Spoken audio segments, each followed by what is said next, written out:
Hey everyone, today I'm going to show you how to find subfolders in Outlook. Without any further ado, let's get started. First, you'll want to open your Microsoft Outlook app and log into your account. Give it a moment to load in all your emails and ensure everything is synced up properly. Once your inbox appears and you can see your messages, you're ready to move forward with finding those hidden subfolders. Now, here's where it gets interesting. To find subfolders in Outlook, direct your attention to the top part of your screen where you'll see a search bar. This is your gateway to accessing Outlook's advanced search features. In this search bar, type in the word Find and hit Enter. From the results that appear, carefully hover your cursor over the option labeled Search Tools. When you do this, you'll notice additional options appear, and one of them will be Advanced Find. This is actually the fastest way to navigate to the Advanced Find window without digging through multiple menus. Go ahead and click on Advanced Find, and a new window will pop up on your screen.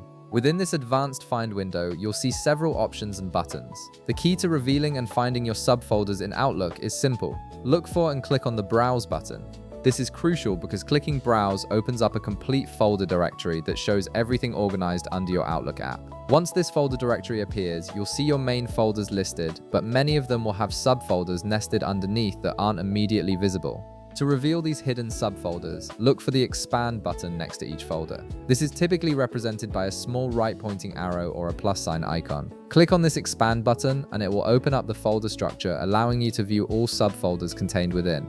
You can repeat this process for any folder that has nested items inside. This gives you complete access to find any subfolder within your Microsoft Outlook app, no matter how deeply it's buried in your folder hierarchy. And that's it. You've now accessed the full folder directory in Outlook and can easily locate any subfolder you need. This method is especially helpful when you have a complex folder structure with multiple levels of organization. If this video helped you out, be sure to leave a like, subscribe, and I'll see you in the next one.